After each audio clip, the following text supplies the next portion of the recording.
Oi, pessoal, boa noite. Nós somos a Simprove Solutions, empresa criada para resolver os problemas da metalúrgica LTDA. Vou começar falando sobre os papéis de cada um durante os entregáveis do PI. Eu, Stephanie, como líder de projeto, engenheiro de IoT, o Matheus, especialista em infraestrutura cloud DevOps, Sofia, especialista em Cloud PaaS e integrações, o Pedro Santos, desenvolvedor mobile, o Vinícius Vieira e especialista de dados, o Pedro Reis. E agora cada um vai apresentar as respectivas partes do que fez no PI. Como especialista de infraestrutura cloud DevOps, a minha missão foi desenhar e garantir a estabilidade das duas soluções que competem no projeto. A abordagem IaaS, baseada em controle total, e a abordagem PaaS. Para o cenário 1, provisionamos uma batizada de servidor projeto integrador, operando no IP público 44.220.4370. Todo o acesso administrativo e deploy foram realizados de forma estrita, via terminal através de criptografia SSH, usando a nossa chave de segurança privada.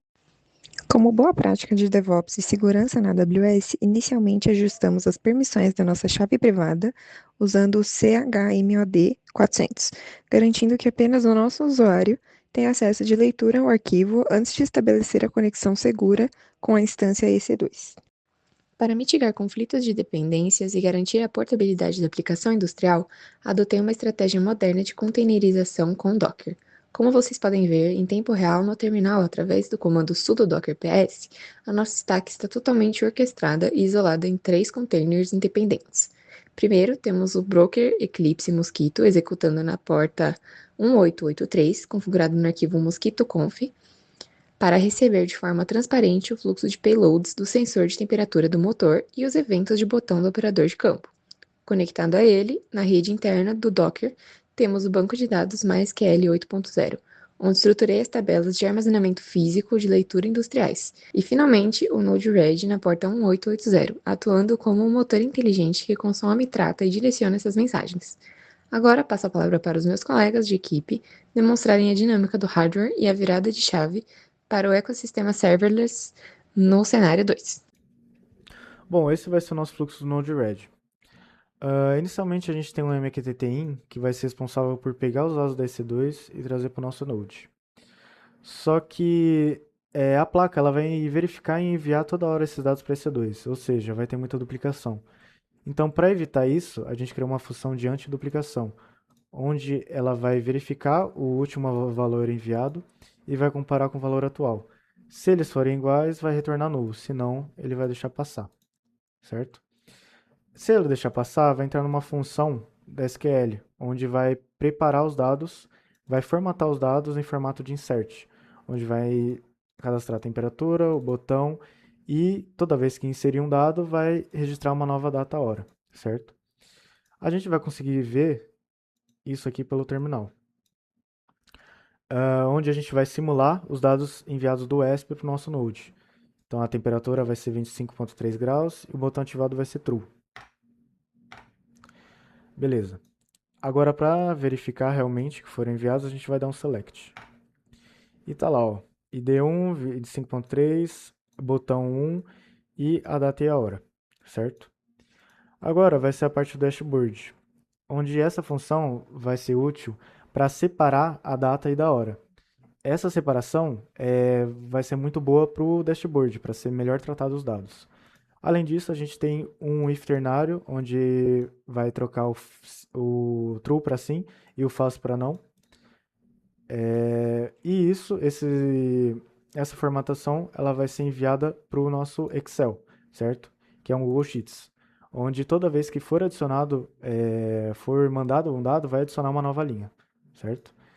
E a gente vai conseguir ver isso aqui no Excel, onde está lá, 25.3, sim, a data e a hora. Bom, estarei mostrando o Power BI aqui agora. Aqui é o Sheets e aqui é o Power BI. Aqui você vê o total de ações, temperatura excedida, temperatura normal, a contagem de eventos e se o botão está ativado ou não.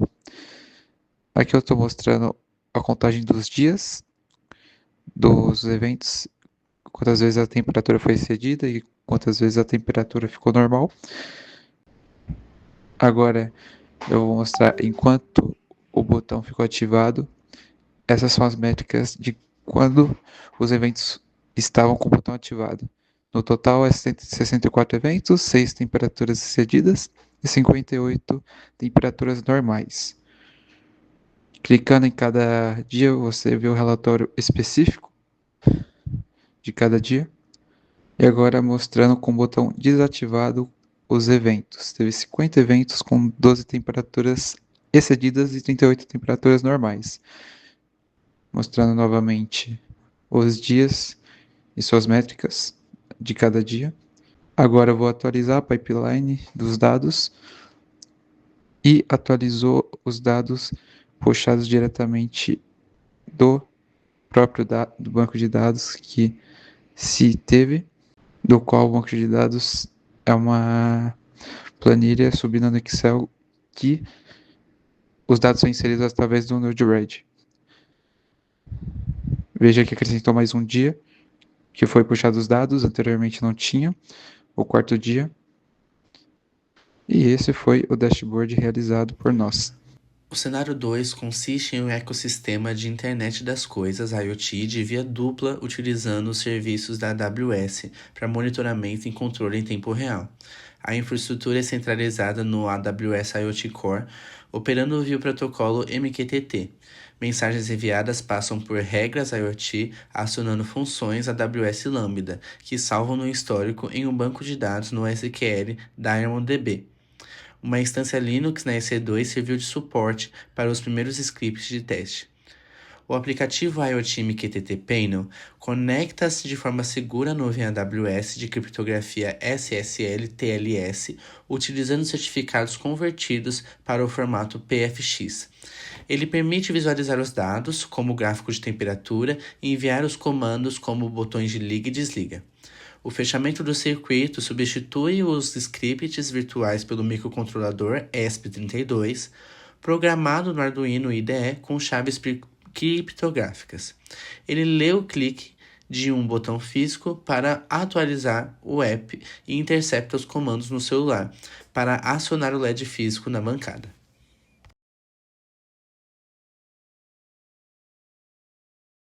O objetivo do projeto é um sistema de IoT usando o ESP32 conectado à AWS. Ele envia a temperatura ambiente para a nuvem e recebe comandos para ligar e desligar um LED. O código usa a biblioteca PubSubClient para rodar o protocolo MQTT, que é super leve e ideal para trocar mensagens rápidas em IoT.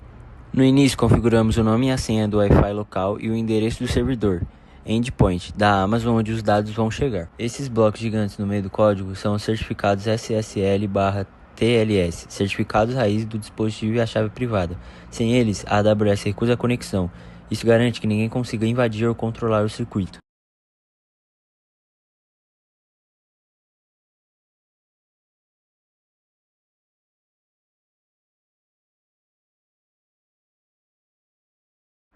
O código monitora o tempo continuamente. A cada intervalo, ele lê a temperatura, transforma em um texto formatado JSON e envia para a nuvem no tópico ativador/temp. Bom, e aqui é o monitor serial. É a tela que mostra o chip pensando e executando o código em tempo real. O ESP32 liga, carrega as configurações da memória e mostra a mensagem conectando ao Wi-Fi. Logo após o Wi-Fi, ele valida os certificados e mostra, conectando a AWS IoT Core.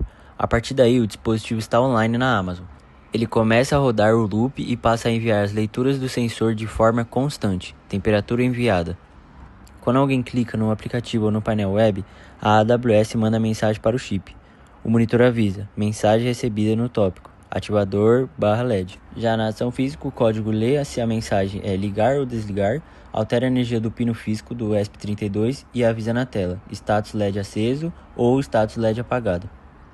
Para finalizar, o desenvolvimento dessas duas arquiteturas em paralelo nos trouxeram grandes aprendizados. Nós validamos a modelagem no MySQL e a nossa divisão de tarefas funcionaram como esperado. Contudo, enfrentar especificações abertas e a complexidade de embutir chaves TLS em sistemas embarcados foram os nossos maiores desafios.